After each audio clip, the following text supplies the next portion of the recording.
It was constructed within the four walls that my parents had sketched for me. I couldn't ride a bike after a certain age because obviously I'm a girl. I couldn't go on my own for a walk because I just couldn't. And I knew my boundaries. I knew my limitations or my latitudes. I believe it was grade 4 or 5. There was a trip which had campfire and so on and so forth. We were given a form from our school and I knew that I won't be allowed. So I never asked. Maleeha Shahid is a regional councillor for the town of Whitby and served as Deputy Mayor in 2023, becoming the first Pakistani immigrant woman to hold that role. Her journey from immigrant to public leader reflects resilience, dedication, and a deep commitment to community service.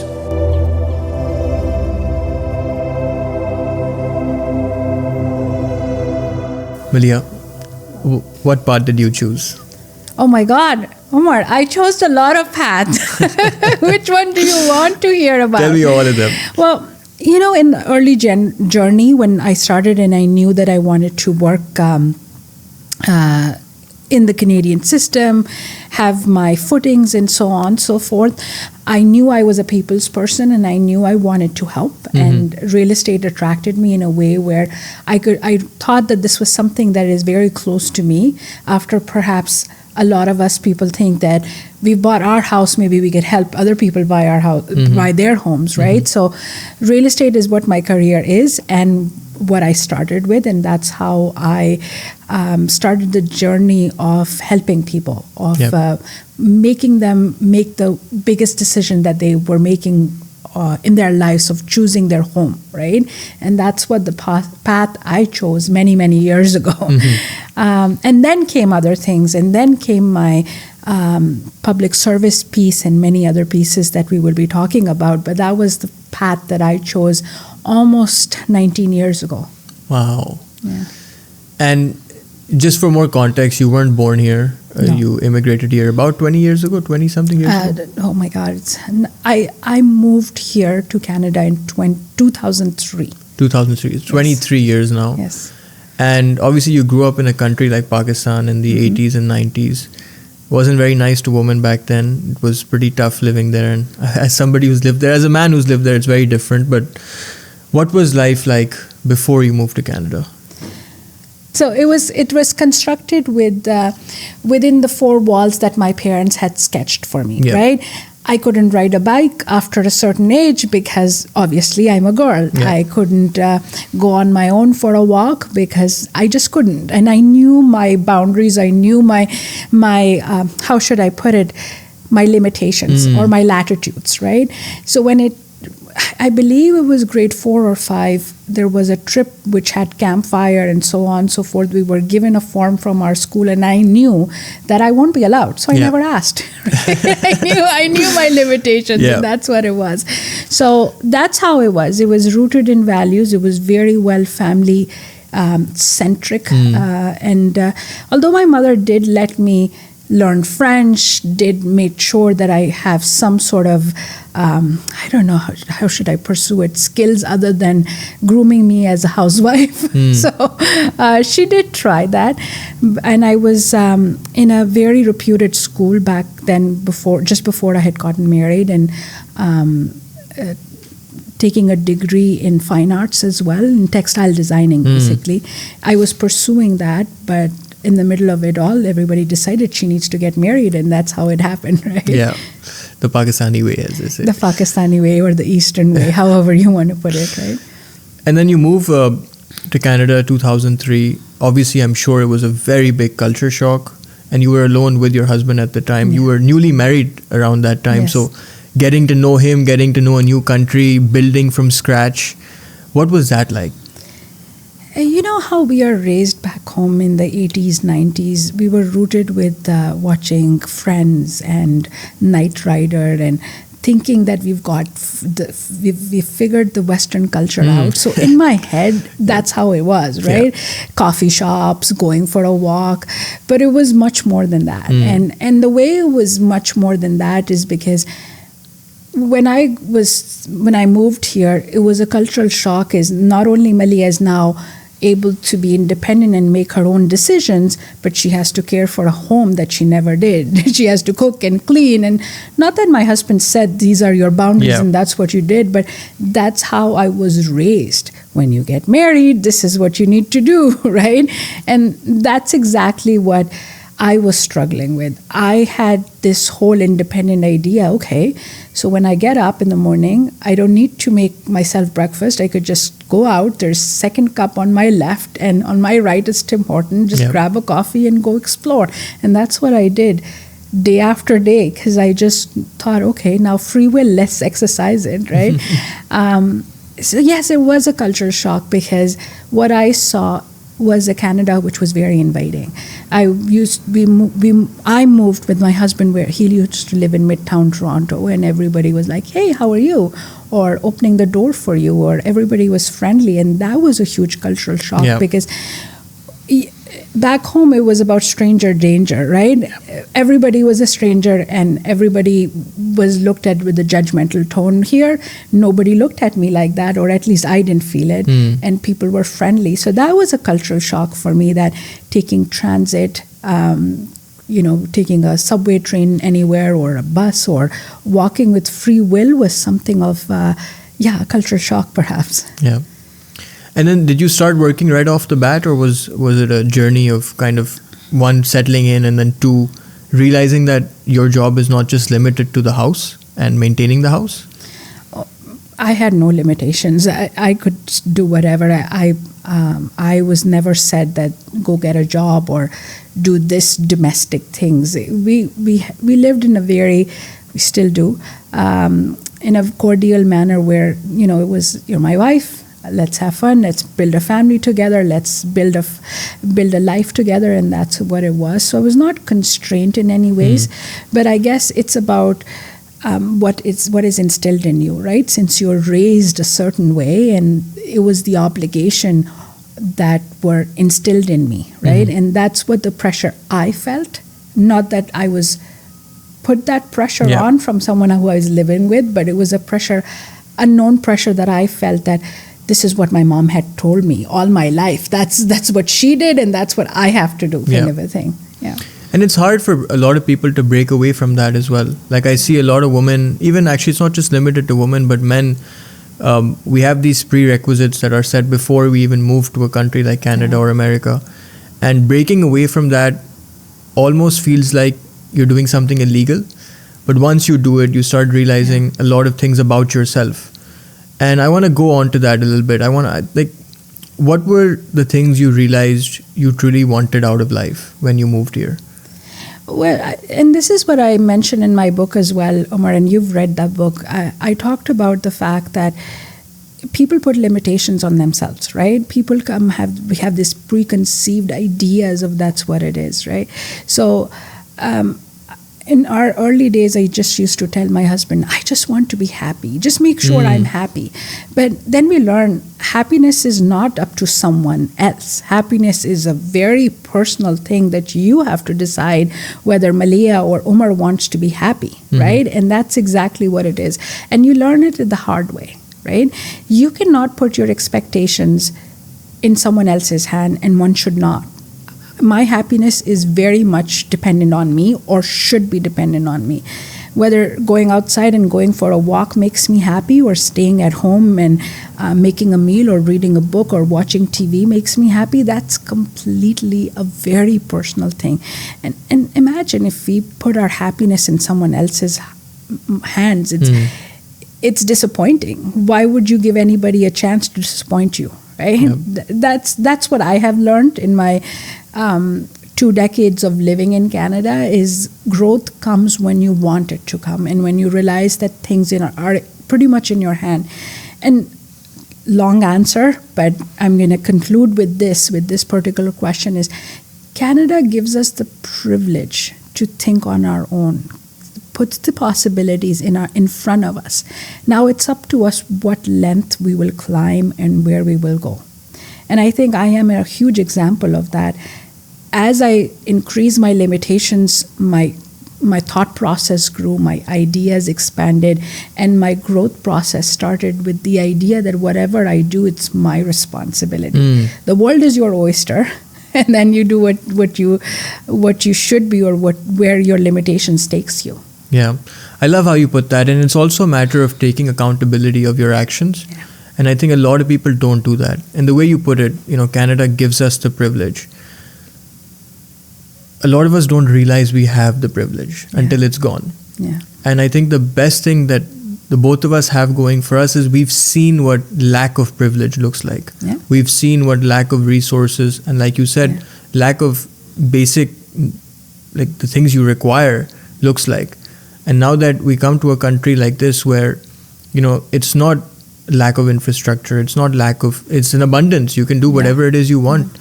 It really shifts your perspective. It does. But then on the happiness point, because you brought up happiness, and I'm surprised you brought it up, but do you see any correlation between happiness and purpose in life? Of course, absolutely. I think it is correlated to many other things, but happiness and purpose is correlated in the sense because it's a mindset, right? A lot of people here, I've heard, they complain. They complain about many other limitations that they have. But my thought process on this is when you put a purpose in front of you, that today Maleeha will be coming out of Whitby and coming onto Carlisle Avenue here to shoot this podcast. That's my purpose. Now, how I accomplish it, it's up to me. Whether I sit in the car and I'm like, oh my God, 49 minutes of a drive, or hey, that's exciting. This is a great opportunity. Let's do it. Yeah. It's about mindset. Happiness will only be coming to you when you put yourself in that mindset. And it is. I'm going to contradict myself. Sometimes we say, you know what, stay positive, this is what it is. And some days you can't stay positive. Some days are a downer. Take a breather, pause, but come back on that train where purpose leads you, where you want to go, right? And that's what it is. Sometimes inflated positivity also brings you down, but be realistic towards the fact. But start your day with a purpose. Right? Like there was this book, and I don't remember the title. My son read it, and this guy explains the fact that just making your bed first thing in the morning is David a purpose, Goggins' book, right? That's the book, and I appreciate that because I started doing that. Not that I didn't make my bed, but that was the first thing that I did as soon as I woke up, because then it builds your day that way, and that's what it is. Yeah. So once you move over here, you start building your life with your husband. Do you get into real estate right off the bat? The first job? It was my first job, but I didn't get on it right away. It took me a few years to find my bearing, adjust to the climate, adjust to the weather, adjust to many adjustments that I did. But it was after a few years, yes. Yeah. And then the transition from real estate into public service. And you are as we were talking, there are many firsts here, but you were the first Deputy Mayor of Canada who's a Muslim woman and Pakistani, yes, if I'm not mistaken. Yeah. That's a very big accomplishment. And I'm sure there were lots of obstacles that you had to face and overcome along the way. What was that whole transition like? I think the obstacle was myself. And when I started my journey as a ward councillor in the municipal political world, it was back in 2018. And the first obstacle for me was putting myself out there, right? I won that election, by the way, and it was a beautiful journey. But just the obstacle of getting over, knocking on someone's door and say, hi, I'm Maleeha Shahid. I'm here with a resume for you to elect me as a councillor for this ward. And I'd like to see your support. And then the questions would start, right? They would ask me all sorts of questions. Now imagine me 8 years younger, right?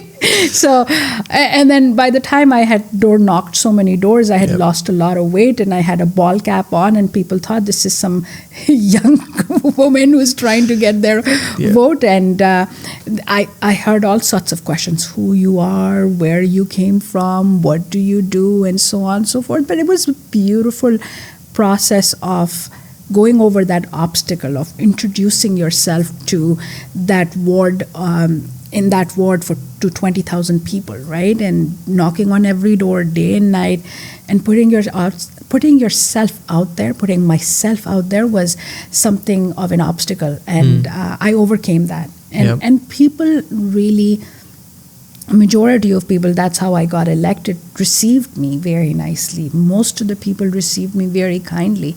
And that's the fabric of Canada, the acceptance of it all. I mean, I was an immigrant, yes. I was the first of many things. And I think I was also the first South Asian Muslim Pakistani woman who was elected as a ward councillor, if not Toronto, if not GTHA, but at least in entire Durham region, right? And I don't have the stats in front of me, and I don't want to make up the stuff as well, but that was the first for my town, and people were curious. Where did she come from?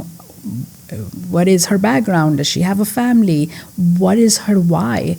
And why is she running? And they all asked me in a very kind manner, most of them, and I answered it, and perhaps that's how I got my support. But what was your why? Well, my why was very simple.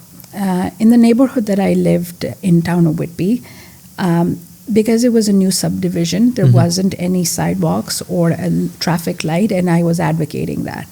And while I was advocating, it was in the process of getting it, and it was in process of 5 or 6 years away. And that's what I was advocating for it to be sooner, because at that intersection, many, many years ago, I've lived in Whitby almost now 19 years ago, so I'm talking about good 13, 14, or maybe more years ago, somebody had passed away at that intersection just when I had moved to that particular neighborhood.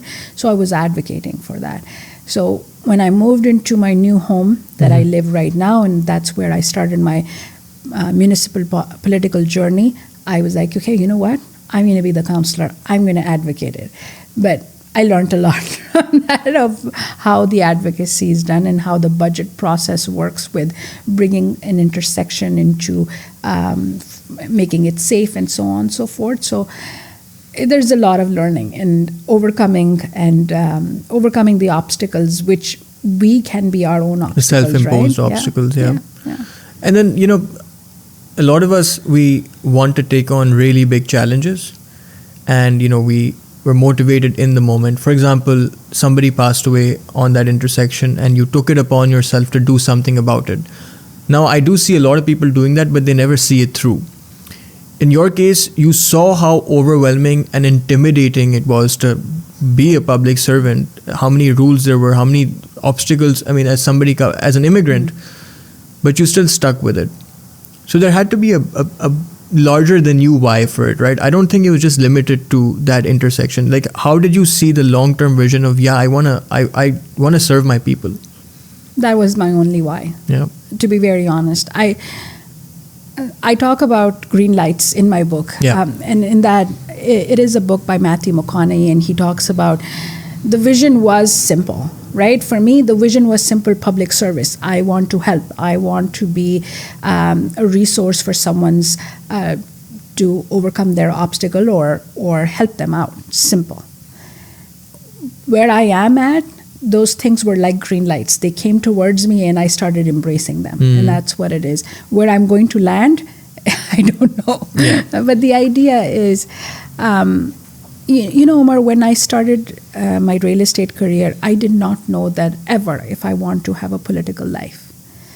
When I started my political life, I never knew that I'm going to pick up paintbrushes and start painting.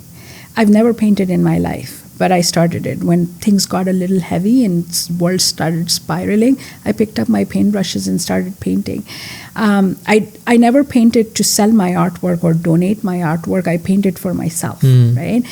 But when I lost my federal election in 2021, that was an opportunity that was brought to me. Maleeha, would you like to run for us, for a political party? And I said yes. But what happened was I didn't win. That was fine, fair and square. But what came out of it was a beautiful book that I wrote, right? And those were the green lights that I started embracing. And I was like, you know what? What public service actually means is you stick to your values. My values have always been kindness and compassion. And how can you spread that, right? That's all that there is to it. When we talk about embracing or goal reaching, sometimes your path is not clear, but your values are always clear of what exactly you are, who I am. That will never change. And that is what I believe in strongly. Yeah. And I think that's what's gotten you so far, right? It's just having so much clarity around the values, because a lot of people don't know what they stand for. Yeah. I think that's the biggest problem young people nowadays are facing, is they don't have clarity on what their principles are. They don't have clarity on what they want to stand for. And it's also a lot to do with fear of what other people will think and say. And in your case, I'm sure you faced your fair share of, Yes. In Pakistan we say log kya kahenge, which means what will people say. So how did you deal with all of that? Well, I think I still stew in that. Yeah. And it's very, very normal. And I think I acknowledge that more than often. What will people think and what is uncertainty? And that's how I started my podcast. And I'm sorry, I'm just going on with what I started. No, please. But when I started, I had the idea to start my own podcast over a year ago. But I was like, what are you going to say? What if you have a mic slip? What if you have what if you say something and somebody's going to object about it? But the fact of the matter is, when you raise your bar higher, you will be exposed to two opinions, whether someone will like you, whether people will be meh, and the other one will be like, she's not my cup of tea. Yeah. And that will happen. This is a reality. And the sooner we embrace it, the better it is. And that's all that there is to it. You will have rejection. And not that the other person is unkind, it's just you did not have a mental in tuning, or did not click with that person, but that's okay. And that is perfectly fine. The more we start living with the objectives or with the goals that we want to, the better it will be for us. It's called stoicism in some way or form, but I think it just gives us that freedom. And I learned that from someone. So when I started spiraling a lot right after my election that I had lost, I did seek someone who I spoke with often for my own personal growth. And this is what he kept on telling me. It doesn't matter what other people think. If other people's anger, other people's criticism makes you go crazy, then you have to work on yourself. And that is exactly what it is. I know where I stand, and I know it very well. And I know it more than ever. My path is clear to me, that I will always be on the path of kindness. I will always be on the path of compassion, and I will always be willing to help people and remove the I from the cause. And if somebody has an issue with me, then that's their problem, not mine. It's easier said than done. I will tell you that. But that's the path that I want to be. And that's what it is. I mean, when I started my podcast, it was January of this year. I sat on that podcast over 2 weeks. And the reason I sat on it was like, what if people don't like it? What if I hear people criticizing it? But then I heard it for the upteenth time, and I said, what's wrong with it? Yeah. Nothing. Nothing's wrong with it. And you know what? If there are some issues with it, something happens, then I will fix it the next time, or the next time, or the next time. And that's exactly what it is. Even with my book, I sat on it for over a month of, first, what will my husband say? And then somebody said, why don't you share it with him? And I said, yeah, easier said than done, right? But that's exactly what it is. These are the things that we overcome, right? These are the obstacles that are our own mental obstacles. But when your values are in check and you know exactly what the path that you're on, I believe that it becomes a little easier to embrace it. Hey guys, thank you for getting to the midpoint of this podcast. Listen, I really appreciate it. I appreciate you for giving us a chance to listen or watch this podcast. I've put a lot of effort into it, and I'm so happy to see people enjoying it. The reason why I'm doing this podcast is, number one, I love authentic storytelling, but the problem I see is every other podcast or show has the same guest coming over and over again. And I do think that defeats the purpose of authentic storytelling. So my guarantee to you is I will always bring on people with authentic stories, people who are relatable, and people who have lived these larger than life stories. And number two, I just need feedback from you guys. I need feedback on if I'm doing a good job, feedback on if I'm doing a bad job, feedback through the comments, through Instagram DMs. Anything will help me better my craft. I appreciate you guys for getting to the midpoint of this podcast, and I hope you enjoy the rest of it. Thank you. Yeah, and I think that's very, very powerful. And I don't think anybody, I had another guest who said that even the most popular or successful public speakers in the world still get nervous before they go onto a stage. Yeah. Similarly, you do a podcast, you have a book, I do a podcast, I have a book. It's another, actually, one of my authors, she put it, it's our gremlins. They're in our minds. They're always telling us not to do whatever it is that we want to do. Yeah. But if we can overcome those quote unquote gremlins, then life gets so much easier. Yeah. And the way I like to put it, and this may be a bit of an aggressive approach, but they're not putting the food on my table. No, that's true. Right? Yes. I mean, the work's, somebody's going to have to do it. Yeah. And there's this really famous, it's all over Instagram, you'll never meet a hater doing better than you. Mm-hmm. And it's just, ever since I've heard that, it's always just been, let people say whatever they want to say. I mean, I'm doing what I want to do. Yeah. I'm doing something that aligns with my values. So that's what's important. It's a beautiful message. Absolutely. Yeah. So public service, obviously you're helping people, you're dealing with hundreds, if not thousands of people at any given time. I've had my fair share of conversations with, business leaders, entrepreneurs, but I've never really spoken to a public service leader.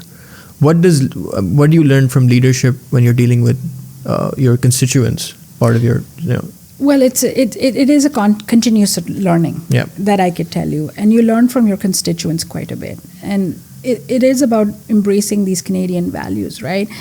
One day you will be talking to a war veteran. One day you will be talking to a NATO representative. And the other time you would be talking to a retiree who worked as a school teacher or a line worker or any sort of people, just people.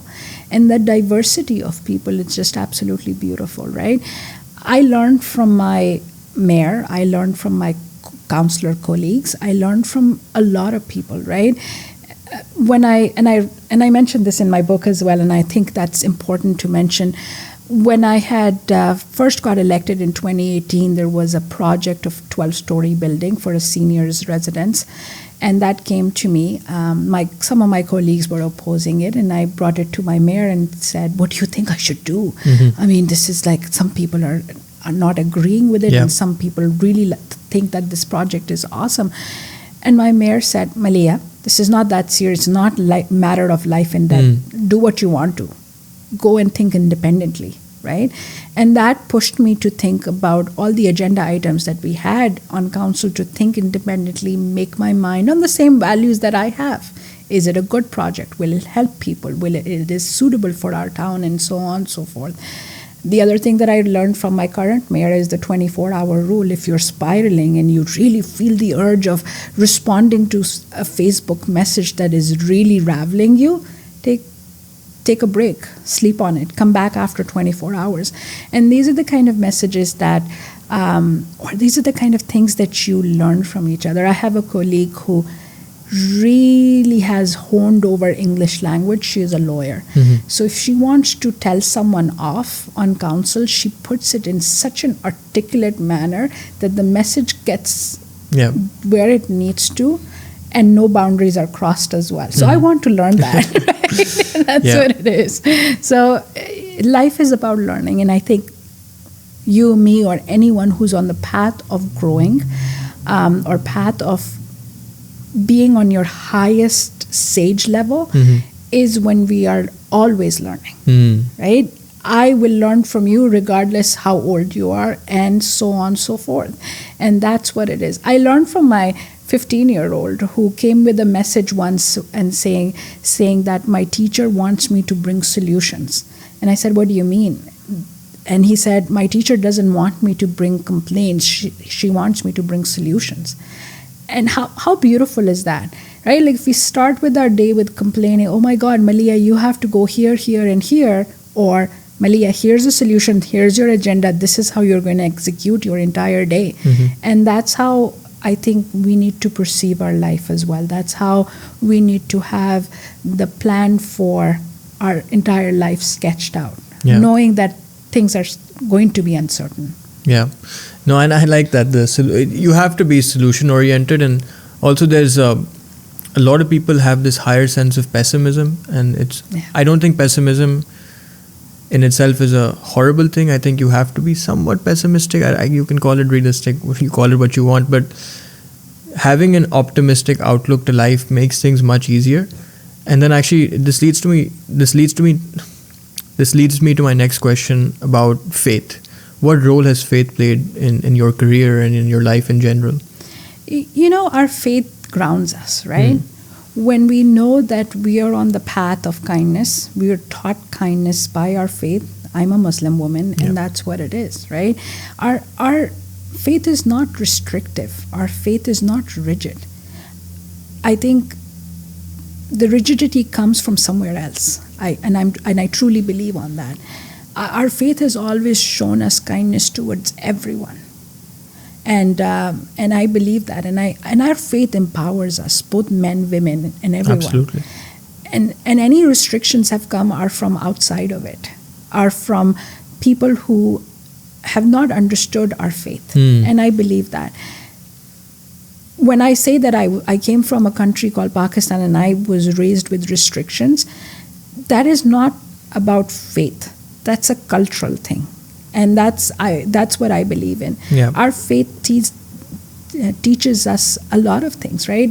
On Sunday, I host iftar dinners the month of Ramadan, and I invite community leaders, and it is all about living in a society where we respect each other, living in a society where we accept each other, living in a society where we are compassionate about each other, kind about each other, taking care of our neighbors, taking care of a stranger. How beautiful is this society when you walk down and someone opens the door for you, right? And you say thank you. And that someone is not your relative or your neighbor or someone you know. That's a complete stranger. Now, is it part of the culture? Is it part of their faith, or it's part of their values, or if their parents taught them that this is how Canadians are? That's how it is. And I believe those are the values that are very clear on us, and it should be. Yeah, and it's also, I think, because we live in such a diverse country, and there's so much multiculturalism, like I feel like it's very beautiful. It is. And people try to take culture away from the conversation, and I don't think that's effective. No, not at all. Why can't we embrace each other's cultures, right? Culture of food, the culture of the way they live. Like how beautiful it is that 1 month we celebrate Black History Month, and the other month we celebrate Greek culture, and then we go on to learn about indigenous people and what their culture and what their values are. Why can't we do that? Why can't we coexist? Why can't we coexist in a manner where we are learning from each other, learning from each other's strength? And Canada is one of the most beautiful countries that it allows us to do that, right? So why can't we bring in our good values? And that's what I believe. If you go on Canada.ca immigration website, it tells us that values. We welcome people to bring their values, their culture, their faith, and practice whatever they like, as long as they do it in a lawful way, right? And why can't we? And I believe that division starts when people have ill faith, when their values are not aligned. And here we are sitting in this studio supporting a small business, you and I from the same country, but sitting with someone else who've come from somewhere else. And I believe that that's what the beauty of it all is, right? Yeah, that's what it is. I think that's what Canada stands for, and that's why it's a beautiful country. But your book, Contradictions of Passion and Politics, when I read it for the first time, it wasn't what I expected. Really? I thought it would be more of a political book and more about your journey as a public servant.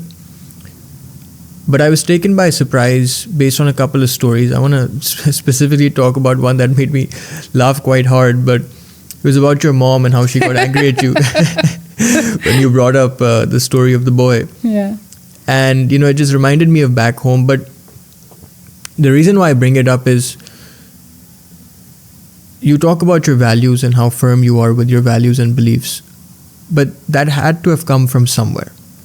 And usually we refine our values when we're growing up, in our childhood, in our teen years. So what did you learn from your parents from back home that you've brought over here? Because there's a lot we leave behind, which for the most part is a good thing. Yeah. But there's a lot that we've also brought with us, and that makes us us.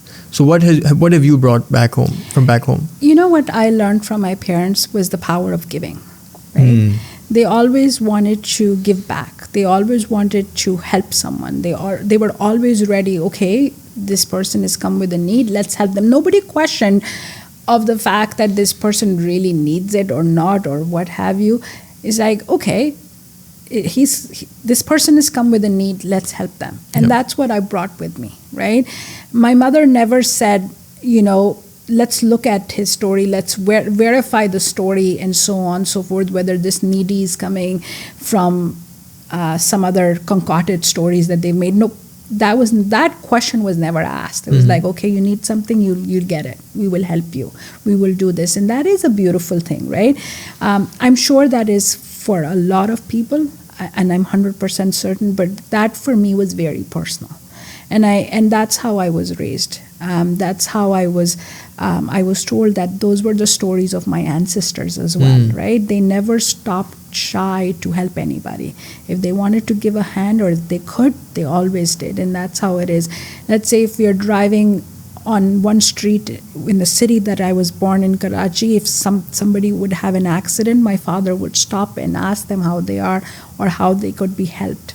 And that's how it was. That's how I grew up. And the fact that when I saw, we have a very big family back home, and when I saw family politics or what have you, people trying to be petty, my mother always rose above, right? She probably must have, I'm sure, had a bad day, but the next day when she woke up, she rose above all causes and said, you know what, that's not me. And that's what I loved, and that's what I brought here with me, right? And it's a process of learning, unlearning, and relearning sometimes.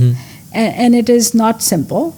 But if you know that, yes, I've made an error, I can fix it, or look at an issue with the values that we were raised, I think it is a process of growth for sure. Yeah. And then what was the inspiration behind the book? Because from what I understand, you started writing after you lost an election. And that was for what specifically? I ran for a federal member of parliament position in my town of Whitby. And I started writing right after it because I came out of it with anger. Anger of losing, yes, although I knew it's going to be 50-50. Either I'm going to win or lose. And that's very natural. In every election it is. I think I was very disturbed about the division in the society that I was seeing at the doors, because I spoke to thousands of people, and in a day I would talk to hundreds of people. And what I saw was a division, the political division, but also at that time we were recovering from the pandemic and how people received the pandemic, and affordability issues had started to rise, and the inflation was starting to show its inflation. and that's where people were really contradicted. And that's when I said, you know what, regardless where the economy is, regardless where we are, how uncertain things are, specifically right now we see a lot of division coming from the south of us, and a lot of people around us are embracing that division and saying, it's okay to say whatever you want to. It's become a competition at this point.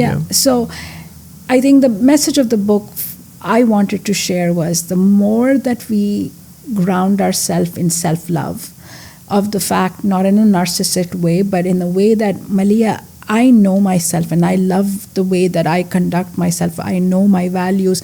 I will be able to overcome with the uncertainty thrown at me, right? Or trusting my own self, trusting myself to make a decision, or trusting my worth as well. And all of that gets questioned when you put yourself out there. Just where we had started our podcast, we talked about embracing the criticism, right? And that's why it is. Here, right now in Canada, we are divided where someone is saying, it's kind of like hitting our our values nationally, right? So in that case, as Canadians, we have to show our patriotism. We have to show the elbows up kind of a thing, and people, the elbows up is become another contradiction where it's getting criticized. But here's what I will say, and I will say this very clearly. This is a beautiful country that I haven't heard of in any world. It's a country where a person like me who immigrated when I was 21 and where I am right now and what I have achieved, I am grateful for. Could I have done it elsewhere? I don't know, but I did it here, right? Where a refugee girl named Mariam Munsif was a minister within a government system as a member of parliament, where a woman came as a nanny and became the first black minister here in the Canadian system. Right? This is the country that actually gives a hand up, not a hand down. And that is where you have to say that this is the fight that we are willing to fight, right? Yeah. I don't like the word fight because it comes in a negative way, but I will do anything to preserve our values, make sure that our country and our country people are proud of this country, because that is exactly what it is. And I see the privilege.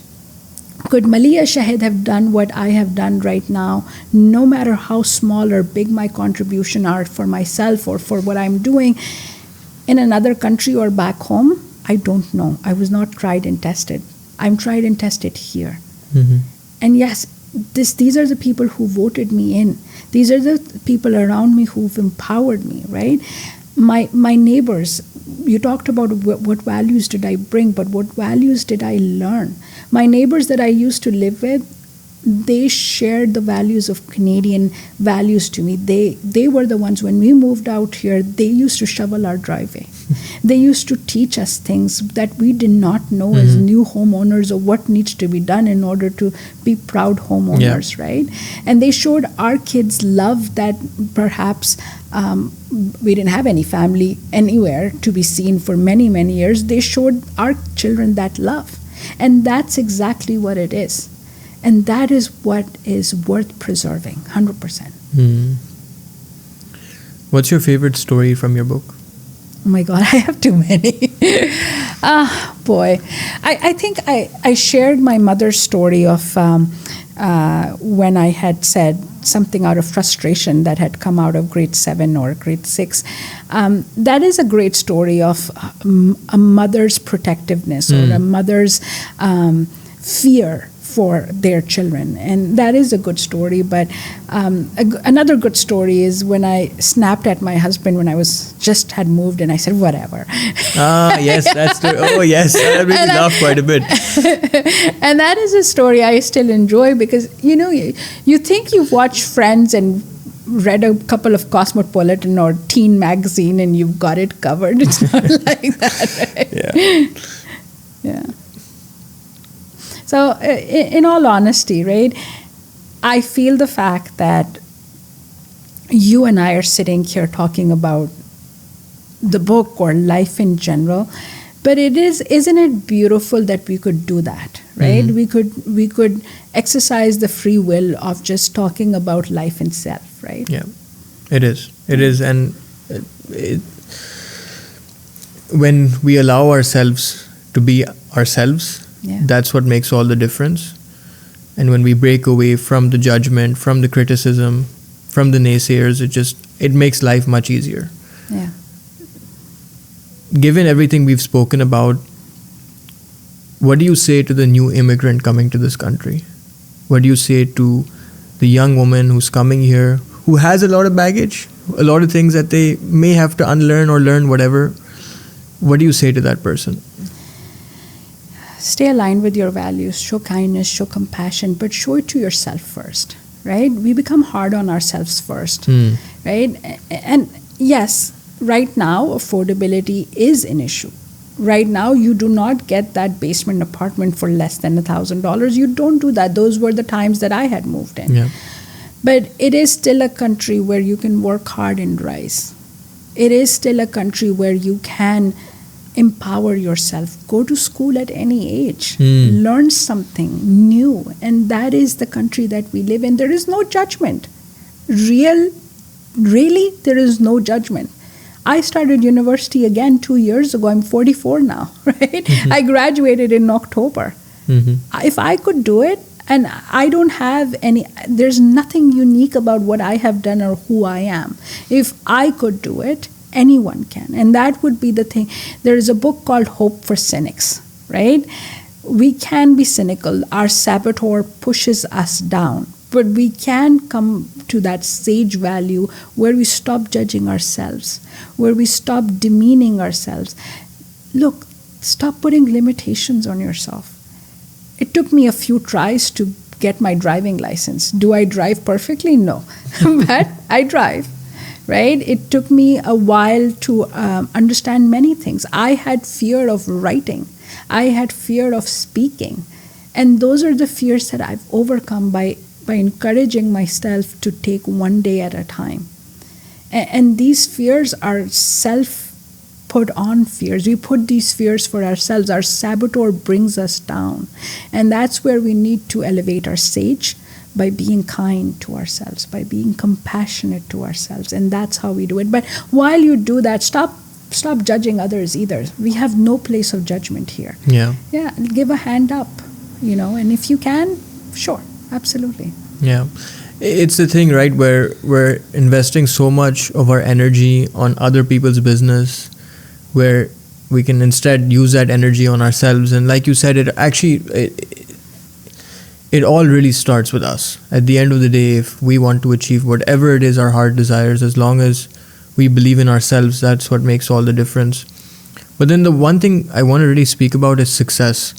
A lot of people have their own definition. I mean, I have my definition, you have your definition. But for you, what does success mean as somebody who's been a public servant, somebody who's had a career and continues to have a career in real estate, and now a writer, a speaker, and lots of other things? But what does success mean for you? If you're able to sleep and have a good sleep, and your conscience is good, and you sleep well, that's success. What is the measurement of success? I don't know. Right? Neither do I. And if you're able to sleep well and your conscience is clear, that's a successful day. And that's a successful life, right? I always tell my children this. Do what you need to do with your passion and with happiness in your mind. That happiness is not outwards, it's inwards. And that's success, right? Knowing what you want sometimes is success. You stand in front of McDonald's menu staring at it, not knowing what to eat, but being trusting yourself is what success is. Finding your worth is success. Loving yourself is success, in my opinion. Maleeha, thank you.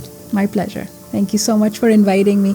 It is a beautiful podcast where I learned so much about you and I, but also just keeping in mind that one thing is very important in life, which is being kind to ourselves. And I think that is my message today. And I leave it there.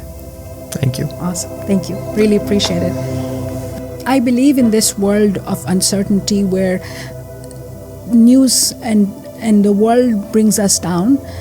I would really like to encourage people to find their own green lights. What green lights to me means finding an objective or finding some sort of a passion in life and go and chase that, right?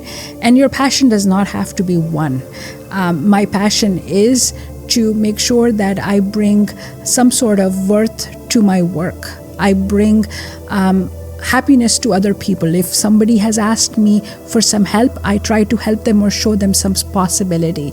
And just the positivity of it is important. So when you're chasing green lights, right? When you're chasing your goals, when you're finding success in anything that you do, that is what your green lights are. And that's what it is. My green light is that every day when I overcome any challenges, whether it's a traffic challenge or whether it is overcoming just to say yes or no to someone. You know what happens when you embrace something and you have a difficult situation in front of you and you're getting ready to say no to someone? I'm an avoidant. I will avoid to say no. But just have that trust in you to say that whatever you need to tell someone, the message that you share, it is with authenticity, it's with kindness and compassion, and that's what chasing green lights are for me. Thank you.